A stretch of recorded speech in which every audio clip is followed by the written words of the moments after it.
আমরা কারো ওয়াজ করবো, আমরা কাকে ওয়াজ করবো? সবাই তো পাতার লাইনে দৌড়বে। আব্দুল ওয়াহাব যাদবপুরে তিনি বলবেন ওই টাইমে কাউকে না দিয়ে আমাকে দিবে। ওই যে আমি যখন ওয়াজ করবো তারা পাতার লাইনে দাঁড়াবে, আমার ওয়াজ তাদের পাতার লাইনে, পাতার প্যান্ডেলে, তাদের কানের ভিতরে ওখানে ঢুকে দেবো আমি। কান কি সিঁড়ি ধরতে পারবো? ওখানে কানে কানে পৌঁছে দেবো আব্দুল ওয়াহাব যাদবপুরে। আরেকটা খাওয়া দাওয়া লম্বা এইভাবে উঁচু দেখতে হইত। যিনি প্রথমে এসে বলতেন, নাম মনে হয় আমার, কয় যে আমরা হলাম চাষের বল, চাষ মারিবার আগে জোরে খাবার দিব, চাষ মারিবার পরে জোরে খাবার দিব। প্রত্যেক কথায় তিনি জোরে শব্দটা লাগে, জোরে খাবার দেন। এগুলো আমাদের দেখা শুরু সিরাতুন নবীর কিছু স্মৃতি। তো আমি সর্বপ্রথম 96-তে কামিল দিয়েছি। কামিল পরীক্ষা শেষ হওয়ার 3 দিন পরে আমি শিক্ষক হিসেবে ওখানে জয়েন করেছি। 26শে জুলাই আমার পরীক্ষা শেষ, 27শে জুলাই, 1 আগস্ট আমি জয়েন করেছি 26 সালে। 27 সাল থেকে আলহামদুলিল্লাহ আমি শুরুতে সিরাতুন নবীর বক্তা। 96 থেকে প্রথম বছরই 96 থেকে। আমার একটা কথা এখানে যে আশিকের রাসূলের কথা বলা হয়েছে, মকবুলিয়তের কথা, তার একটা উদাহরণ তুলে দিচ্ছি। একদিন ওখানে বক্তা না আসলে আমি অনেক এই 19 দিনের মাহফিলে অনেক সময় ফাঁসবার আলোচনা করেছি, আবার বসক ছিলাম, মাহফিল সিরাতুন নবী পরিচালনা করেছি। বক্তা আসে নাই, আমরা দাঁড়িয়ে যেতাম, বড় বড় বক্তাদের প্রোগ্রাম করে আমরা চালাইতাম।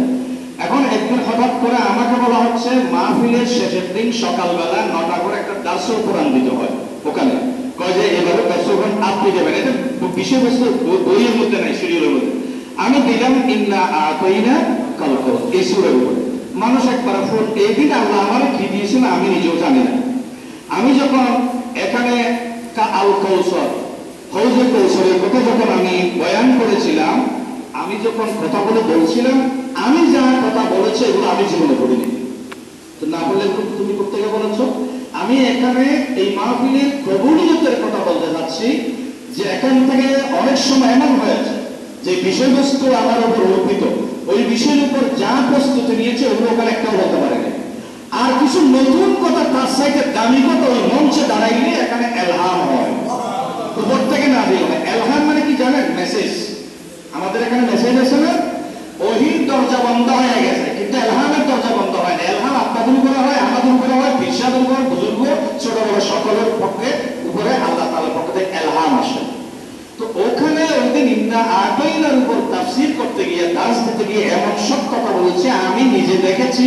প্যান্ডেলের ভিতর কিছু কিছু মুরব্বী মানে উপরে আর নিচে উপরে লাফাই গেছে ওয়াজ শুনতে শুনতে, মানে এশকে রাসূল এত জজবা এসে গেছে। ওর মানে আর বাংলা শিখে গেলে হয়তো তুলু ছাড়াতে এগুলো ছাড়া বলা। আমার আলোচনা শেষ করার পরে এবার আমি বিল্ডিংয়ে গেলাম। কোন বিল্ডিংয়ে? সিরাত বিল্ডিংয়ে। 2টা কাইব জুমার নামাজের আগ পর্যন্ত আলোচনা বিরতি হয়েছে, ওখানে গেলাম। তখন আপনার সাতকানিয়ার আরেকটা কৃতি সন্তান, তিনি শাহ হুজুরের সাহাবী, শাহ হুজুরের সাহাবী মানে বুঝছেন আপনারা, একেবারে জীবন এর সাথে ওতপ্রোতভাবে লাগানো সঙ্গী, সিরাতুন নবী সাল্লাল্লাহু আলাইহি সাল্লামের সারা জীবন যিনি খেদমত করেছেন। আজকে আমি এই মাহফিলে ওনাকেও স্মরণ করছি, শ্রদ্ধাভরে হযরত হাফেজ হারুনুর রশীদ সাহেব বারোগোলাবাদ। উনি, আমি যখন প্যান্ডেল দোতলায় গেলাম, আমাকে জড়িয়ে ধরে এত কান্নাকাটি শুরু করলো। কি জন্য কান্না করছে আমি নিজেও জানি। অনেকক্ষণ পড়া হতে আওয়াজি তোর আল্লাহ আজি রহমত গিয়ে আর নবী নজর দিয়ে, তোর আল্লাহ রহমত গিয়ে আজিয়া আর নবী নজর দিয়ে। এই কথাই তুইও হস ইরান নবী হই রাজিয়া তর্জমা নবী। ইবে বেড়াতে হানতে হানতে হানতে জীবন অত কিছু ভিজছিল আর নবীর মাহফিলের ফিজ নদী হাফেজ হারুন সাহেব বলি কিবার কথাই। তো যা হোক, এগুলো আমার জীবনের 2টা কথা আমি বললাম। এটা অত্যন্ত মকবুল মাহফিল, এতে কোনো সন্দেহ নাই। এটা বক্তব্য দিয়ে আপনাদের বোঝানোর দরকার নাই। এখানে শাহ সাহেবকে দেখেছেন, অনেক মুরব্বী হয়তো আছেন আপনার, 2-1 বেশি নাই, 2-1 থাকবে। ঘুরে গিয়ে ঘুরে হলো দূরের দিকে কিনা দেখি আর মনে হতুন দেব। তো ওই দিকে আর আলিয়ামা শাহ আছে দেখি দেখে অনেক শাহ হলো হলো দেখতে একটা হজম আসন অনেক কিন্তু দেখুন শাহ সাহেব চলবে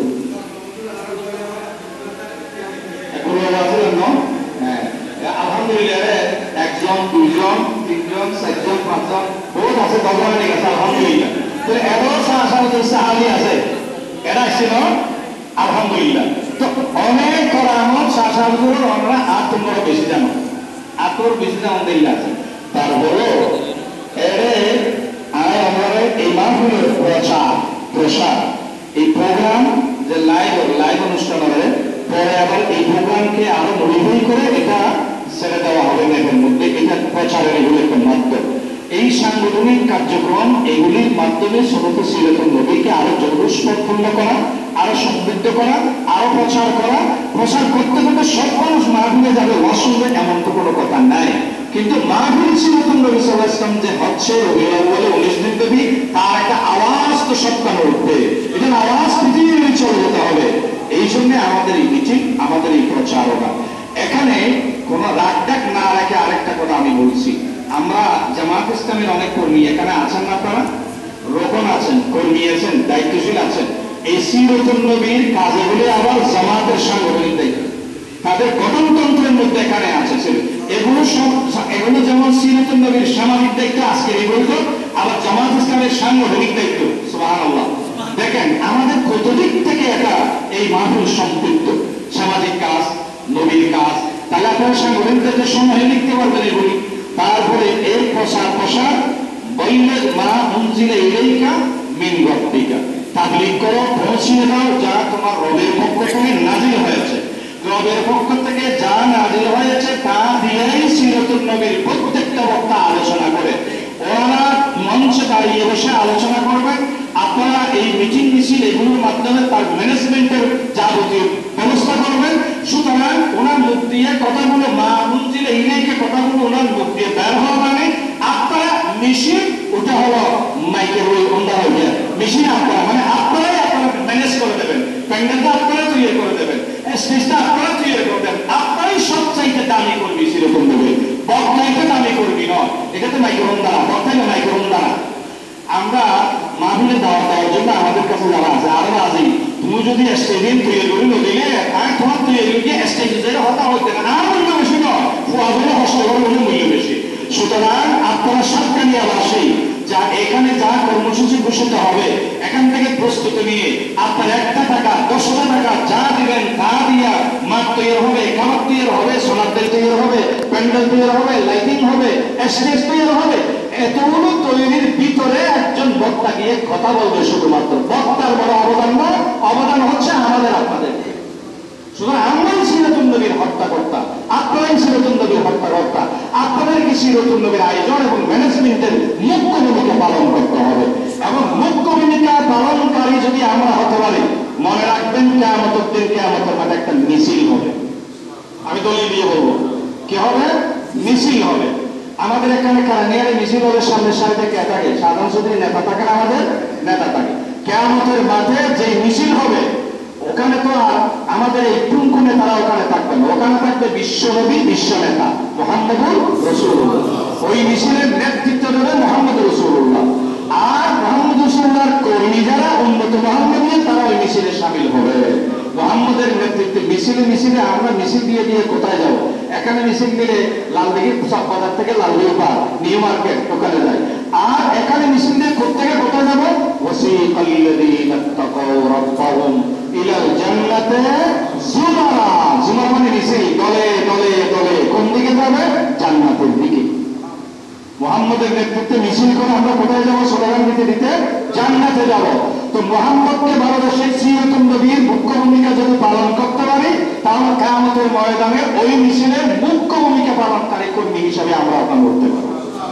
সম্মানিত উপস্থিতি, আমি বোধহয় কথা বেশি বলে বলতেছি, আপনাদের বিরক্তির কারণ হওয়ার চেষ্টা করবো না আমি। এরপরে যেটা বলতে চাই, সবাই একসাথে 19 দিন সিরাতুন নবীতে গিয়ে প্যান্ডেলে গিয়ে বসে আলোচনা শুনে মাহফিলের সৌন্দর্য বৃদ্ধি করতে পারলে এটা আলহামদুলিল্লাহ, খুব ভালো, ডবল সওয়াব। যদি 19 দিন সপ্তাহে যাওয়া না যায়, তাহলে শ্রেণী পড়ানা প্রথমে হদ্দালে বেড়া, এটা আমার পরিচিত পছন্দ। তো আমরা আয়োজন করলাম, আমরা টাকা দিলাম, আমরা ম্যানেজমেন্ট করলাম, আমরা কষ্ট করলাম, প্রথমে হদ্দালে বেড়াবো, আমাদেরকে ওয়াজ শুনতে হবে। কারণ এটা একটা সেমিনার, প্রত্যেকটা বক্তা অনেকদিন ধরে কষ্ট করে প্রস্তুতি নিয়ে কথাগুলো ওখানে ডেলিভারি দেয়। এই জন্য আমরা ওখানে গিয়ে ওয়াজ শোনার চেষ্টা করবো। যদি সম্ভব না হয় লাইভ প্রচার আছে, টিভিতে প্রচার হয়, চ্যানেলে প্রচার হয়, আমরা যেন ঘরে বসে যে যেখানে আসি সেদিন 19 দিনের জন্য আমরা এই টাইমে মাগরিব থেকে অন্তত শেষ পর্যন্ত এই 2-3টে বক্তাটাকে বিষয়ভিত্তিক আমরা যেন এই টাইমটা সারাদিন পরিকল্পনা করে অন্যান্য কাজ দিনের বেলায় সেরে রাতের বেলায় যেন আমরা টেলিভিশনের সামনে অথবা মোবাইলটা ওয়াইফাই সবার ঘরে ঘরে আছে এখানে অথবা এমবি ঢুকাইয়া আমরা যেন এখানে বসে যাই। আমাদেরকে যুদ্ধ করতে হবে, বহু যুদ্ধ, বদের যুদ্ধ এখানে আর আসবে না। যুদ্ধ জিহাদ করতে হবে না, নবী যুদ্ধ করবেন, আমাদের যুদ্ধ করতে হবে না, যুদ্ধ করতে হলে অস্ত্র লাগবে। তো আমরা সেই যুদ্ধ এখন আর অস্ত্র নিয়ে এখানে মারামারি সম্মুখ যুদ্ধ হবে না, আমাদেরকে যুদ্ধ করতে হবে অনলাইন যুদ্ধ। আর আমরা হব অনলাইন যোদ্ধা।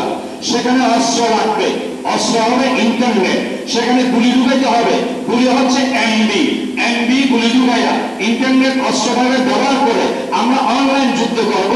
19 দিন ব্যাপী সিরাতুন নবীর প্রত্যেকটা প্রোগ্রাম এমবি ঢুকাইয়া হাউস করে আমরা শেয়ার করে দেব, প্রচার করে দেব, দ্বীনের কথা, নবীর কথা, কোরআনের কথা, আল্লাহর কথা, রাসূলের কথা পৃথিবীর সবখানে আমরা ছড়িয়ে দেব। ইন্টারনেট নেট জগৎকে আমরা এগুলো দিয়ে দখল করে নেব। এটা একটা যুদ্ধ। এটা কি যুদ্ধ? অনলাইন যুদ্ধ। এর চেয়ে আরামের যুদ্ধ আর কোথাও হতে পারে না। সব সমান পাবো, যুদ্ধ আরামের। কারণ আরামের কেন? বেডরুমে বসে যুদ্ধ করা যায়, ড্রয়িং ডাইনিং রুমে বসে যুদ্ধ করা যায়, মুমের শুয়ে শুয়ে যুদ্ধ করা যায়, বসে বসে যুদ্ধ করা যায়। আমরা যেন এই যুদ্ধে অনলাইন যুদ্ধ হতে যেন আমরা ভুলে না যাই। শুনতে হবে, শেয়ার করতে হবে, প্রচার করতে হবে। সম্মানিত উপস্থিতি, অনেককে দেখা যায় মাহফিলে কিছু কিছু তো থাকবে, শয়তান তো মারা যায় নাই, এবার অতীতে মনে কেন যে শয়তান ওয়াদা করেছিল ছেলে আমি আপনার বান্দা ডান দিক থেকে আসবো, মিন আইমানিহিম আন শামালিহিম ওয়া আন আইমানিহিম, সামনের দিক থেকে আসবে। ও আছে, ওর কাজও করবে।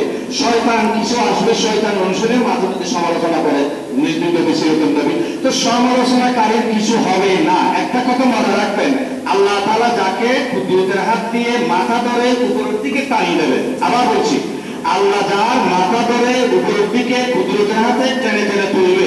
তেইলে সবাই 30 মিনিট হয়ে যায়, এমনি কেটা নিলে তেইলে সবাই এমনি কেটা নেবে, আল্লাহ এমনি কেটা ঢুকে দেবে। সুন্নাত সিরাতুন নবী আল্লাহ তাআলা কুদরতের হাত দিয়ে আরশ পর্যন্ত উঠিয়ে নিয়েছেন। তেইলে সবাই টানিয়ে নিয়ে বানাইতে পারিও এই প্রমাণবী হয়। সুতরাং সমালোচনা করে কোনো লাভ নাই, বিরোধিতা করে কোনো লাভ নাই। জোয়ার আইলে জোয়ার দিকে ইকে যাইলে পারা, জোয়ার বা বিরোধিতা করে ট্রেনিংয়ে তুমি কে স্থানে ওজন করে তুমি কিছু বলতে পারবে। বিরোধিতা করে মনে করেন এখানে ধাক্কা দেওয়াল আছে, আমি এই দেওয়ালের সাথে যুদ্ধ করবো, দাম করে মারবো মাথা, আমার মাথা ফেটে যাবে, দেওয়াল দেওয়াল থাকবে। বাস বিরোধিতার কথা না করাই ভালো। এই জন্য সম্মানিত উপস্থিতি, এই সিরাতুন নবী সাল্লাল্লাহু আলাইহি ওয়াসাল্লামের বিশাল একটা বাজার।